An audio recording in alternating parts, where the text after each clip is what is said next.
I'm Sarah Wilson and you're listening to the Roots and All podcast. I'm here to help you get growing. Join me as I explore everything plant related both indoors and out and provide the information you need to create your perfect green environment.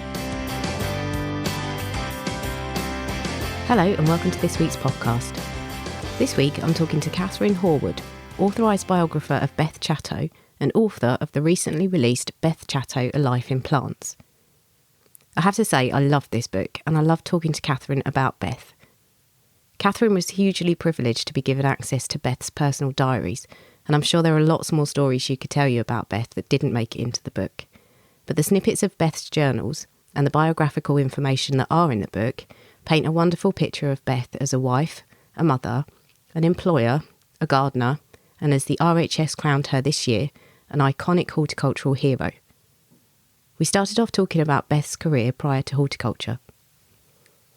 My first question about Beth was, I didn't realise she had an early career in flower arranging, and I think probably that might come as a surprise to a lot of people, but it certainly explains her ability to place plants in contrast with each other. So can you just explain a little bit about her flower arranging endeavours?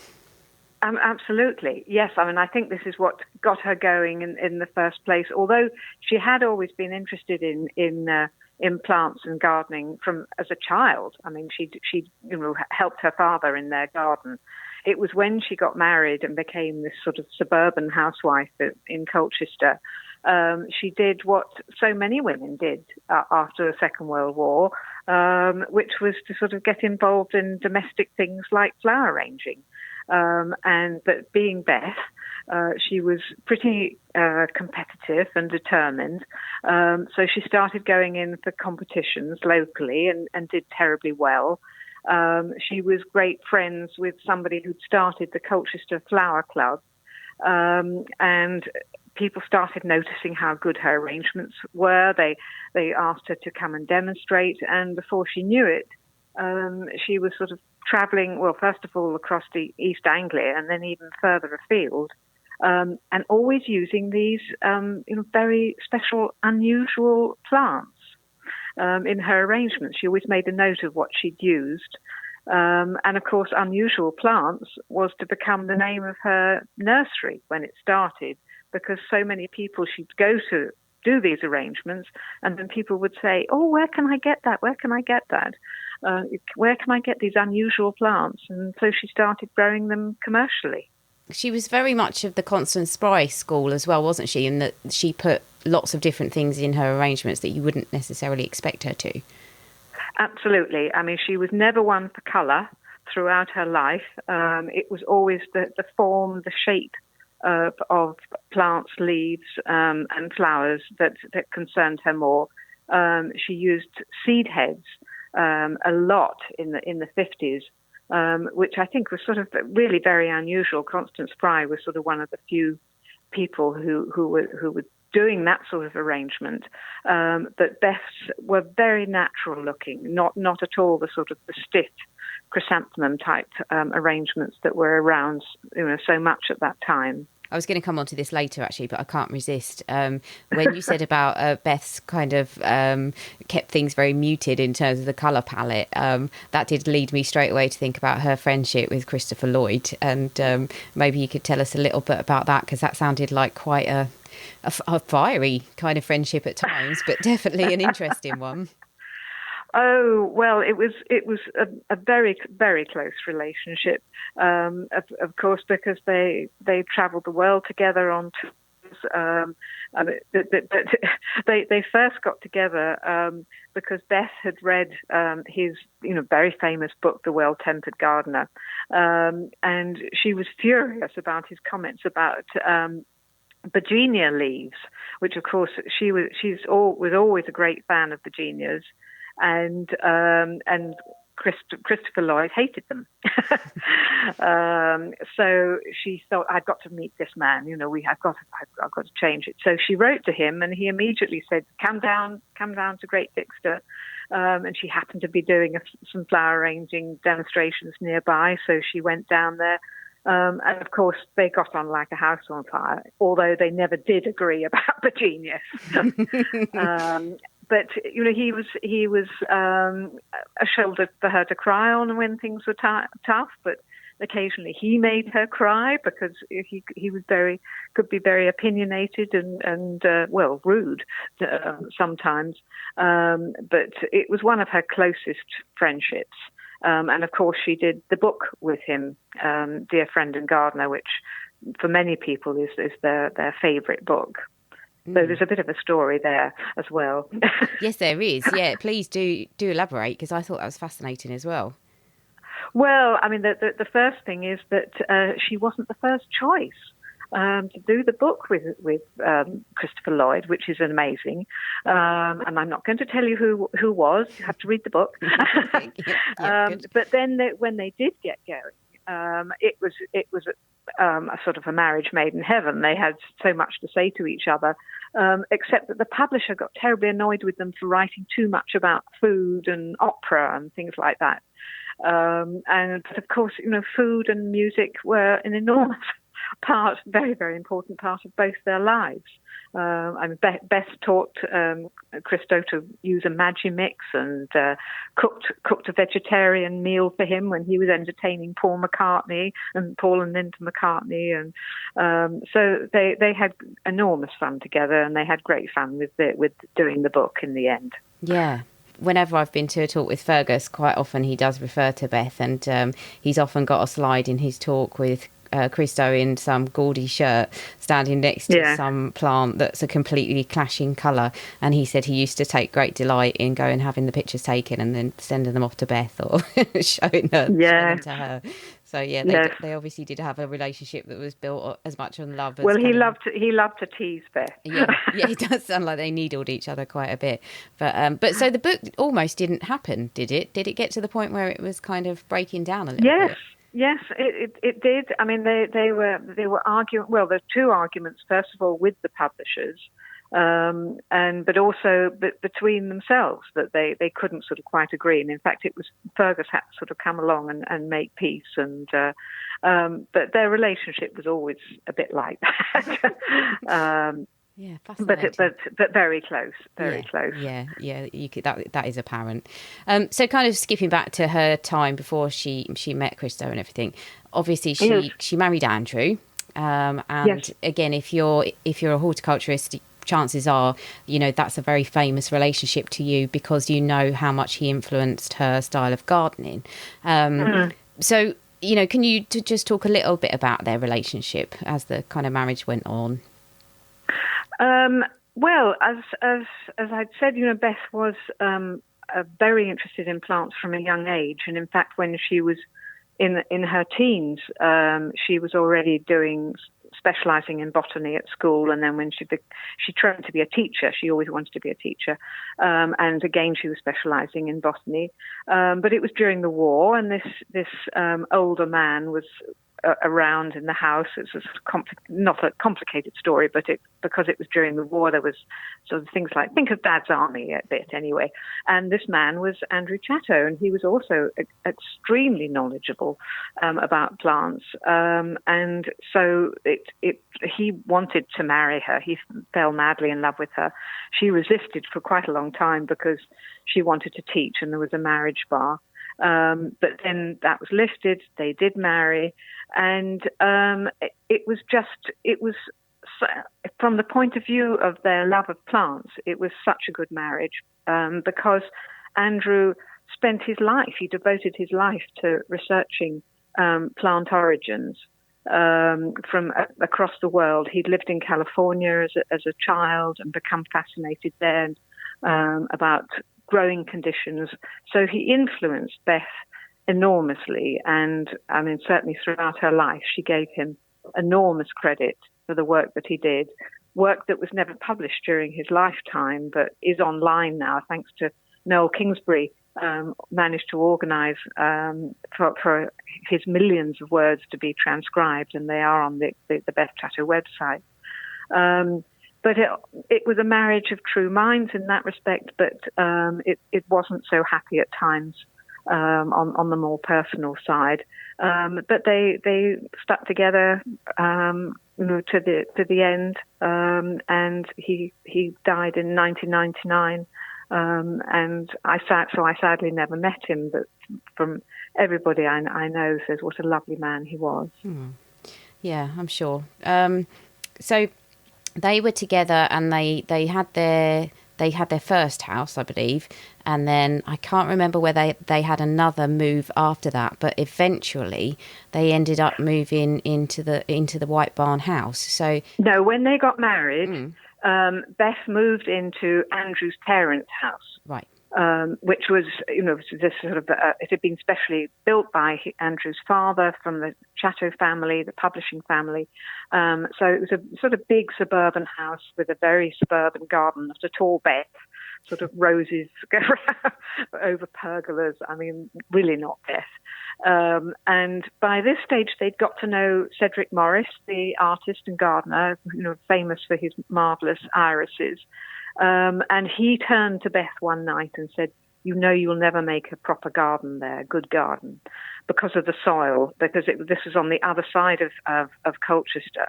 And Beth was distraught and went back to Andrew and said, we're going to have to move. And Andrew, who wisely realized quite early on in the marriage it was best to agree with Beth, agreed, and they found what seemed a very inhospitable site in the middle of his fruit farm. So he hadn't been able to grow fruit trees on it, because of the two levels of the land, one damp down below, a higher level, a bit gravelly. So a bit of, a few clues there that what Beth could see. And within 18 months, they built the house, and it's the house that is still there right in the middle of the garden. But Beth always had the idea of what she was going to do there. But none of us could have imagined. What an imagination to see what she's created. And the house itself, they had it built from scratch, didn't they? Yes, they did. Yes. It's not a bungalow. Never called it a bungalow. It's split level, and it was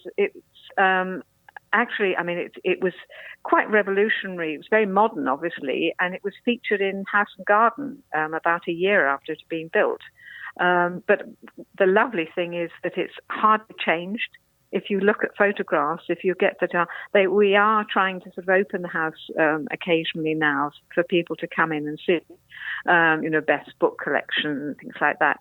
And it's almost exactly the same as it was in 1960. And of course, it looks enormously trendy now, but that wasn't in their minds when they built it. No.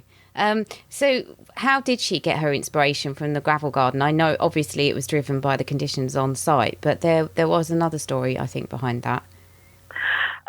Yes, well, it was during one of her tours with Christo. And she was in New Zealand, and she saw a dried up riverbed. And apparently she looked down at it and she thought, yes, I could do something with this. It had been in her mind. I mean, she'd won the last of her 10 gold medals at Chelsea. Then there'd been the Great Storm of in the late 80s, which had sort of swept through the gardens and destroyed part of the wooded area. So she'd started working on the woodland garden, and I think that sort of triggered a whole chain of events of her thinking, I can do more with this garden. And of course, the gravel garden was the car park for the people visiting the gardens. And she has had a sort of small area, which they call the Scree Garden now, which is the other side of the house. But she was running out of space, and things were the climate was getting hotter and hotter. She always said that Essex was as dry as Egypt, or had less rainfall. I think that's maybe not completely true, but it is very, very dry. And so she started work on clearing that area. She never drew her plans. She laid out those beds with hose pipe. And thankfully we've got some pictures of her standing there with the hose pipe, mapping things out. And then, of course, terrific preparation. I mean, this is what people don't realise, but the gravel garden has spawned thousands, probably, of gravel gardens all over the place. One of the things that I felt really interested in the book, and I think that you only mentioned it in passing, actually, but it did open up a lot of questions to me, and that was how she came from, a fairly normal background, and then she was catapulted really into sort of horticultural royalty, and she was moving in the social circle. She was meeting really very famous people, very wealthy people. Yes. And I think you mentioned that she adapted her accent somewhat to fit in. Yeah. Do you feel that she did, she kind of did retrain herself as a person really to fit into those circles? I do. And I mean, not just her accent, but of course, most famously her name. She was born Betty Little. And then when she married Andrew, she was always known by her family, until they died, as Beth, not as Beth. But once she married Andrew, she changed her name. And I've been told by people who knew her in the 50s and 60s that she changed her accent. And that's very interesting if you listen to recordings of her now. It's through cut glass, received pronunciation. So it's very interesting. Without doubt, she did adapt. I mean, she came from a pretty humble rural background. Her grandfather had been a literate farm worker. Not surprising in Essex at that time, when most people worked on the land. So she did make this leap. I mean, Andrew was 14 years older than her, and I love the fact that in the local paper, when they got married, they called it an interesting marriage or interesting wedding. And I think that's not just because of the age gap. I think it was because of the class difference as well, which mattered more in those days. People noticed those sort of things. Yeah. Do you think she changed as a person as well, or do you think she stayed the same, Beth or No, Betty? I don't think so. No, I think from what I've gathered from her family and diaries and all the people I've spoken to, is that she was always very determined. And as a child, and she was extremely bright at school. I mean, when she went to school, she'd read all the books they gave her. She said, no, she was way ahead of that. No, I don't think she changed that much. I mean, maybe not consciously. She dealt with people very well, I think, wherever they. I don't think it ever fazed her, for instance, meeting the Queen. In fact, I think she mentioned that in her diary. She actually said she felt quite sorry for her one year seeing her, but in a sort of such a nice way. So no, I mean, she wasn't a snob. But she was a very good communicator. And I think anybody who sort of remembers her will know that. And of course, that comes through in her books as well. How brilliantly she wrote about plants. You just knew that this is somebody who'd grown them all herself and knew the conditions they liked. Yeah, I like that. I like that authenticity as it comes through. It's the same with Christopher Lloyd's writing. You cannot fail to know that they have been there and done it, which is, yes. it's a lovely thing to read when you're trying to learn. But going back to the sort of class thing and her adapting to suit her surroundings a little bit, it really struck me how when she was, kind of being awarded lots of different, various awards, that it made me think she was unusual as not just in as much as the background that she came from, but also the fact that she was a woman. Yes. I mean, it was pretty groundbreaking. I mean, everything that she did in the horticultural world groundbreaking, as you say. I mean, not just as a person, but as a woman. She was the first woman to win all those golds. I mean, it was a record that I don't think was broken until Jacka McVicker, started winning golds. It wasn't something that she was particularly aware of. She just got on and did it. So I don't think she never sort of saw herself as a feminist or someone who should, pioneer women's rights in horticulture. That wasn't sort of her style. No. I mean, she was very beautiful as well. So she sounds almost like she was a little bit of a iron fist in a velvet glove. I don't think she brooked any kind of nonsense from people.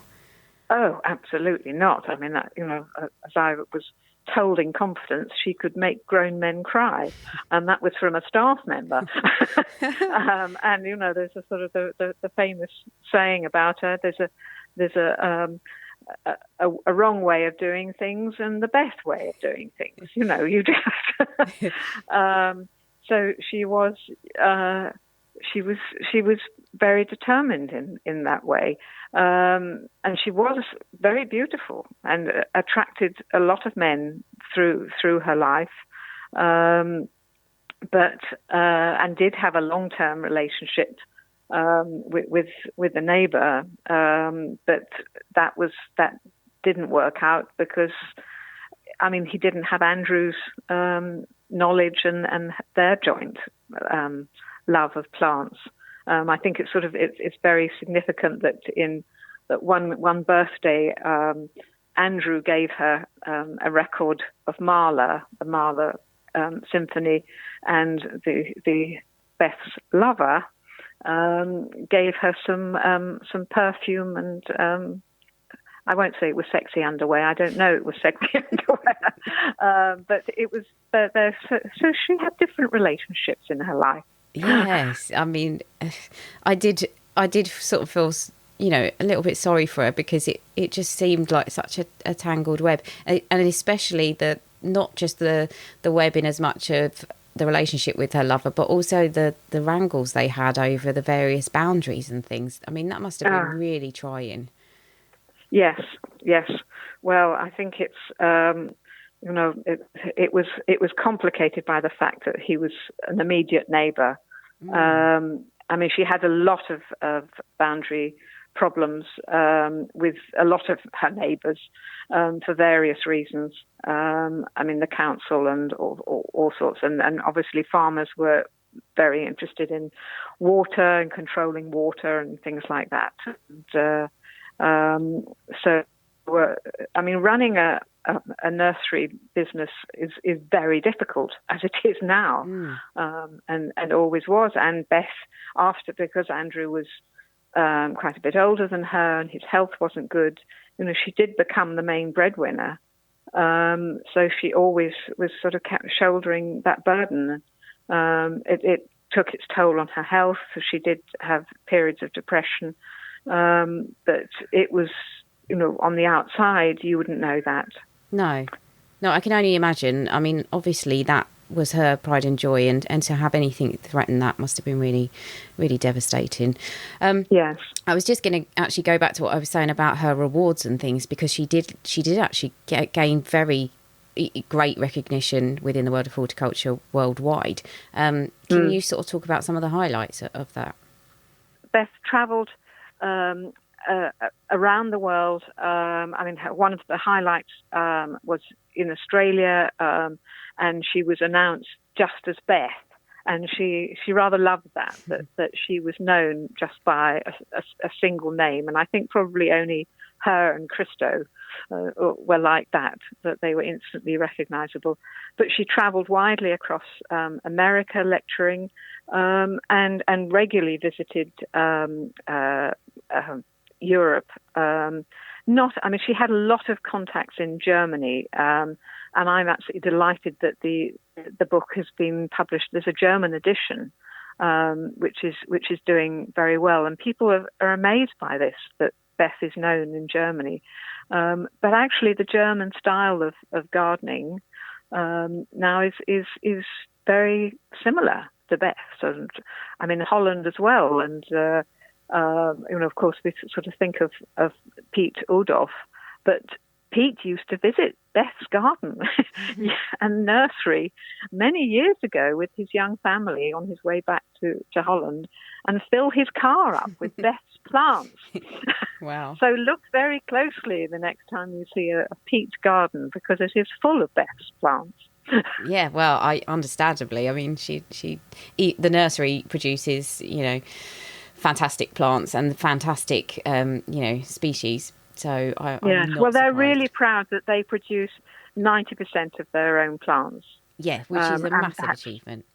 That's astounding, isn't it? Yes, it really very, is. very few British nurseries can do that now. Yes, and I think we should support them fully with that. Actually, that brings me nicely on to the next point, really, which is I was thinking I never met Beth, sadly, but I have spent time at Great Dixter, and also, sadly, I never met Christo, which is a real regret. But what I get certainly from Great Dixter is a real sense of family there, and everything they do, Christo runs through it, and as does his influence. And you couldn't do that, I don't think. You couldn't have a legacy that continued beyond you so successfully if you hadn't been so involved with the people who were there and collaborated with them, treated them as family, educated them, instilled your kind of way of gardening. And I feel probably it's the same with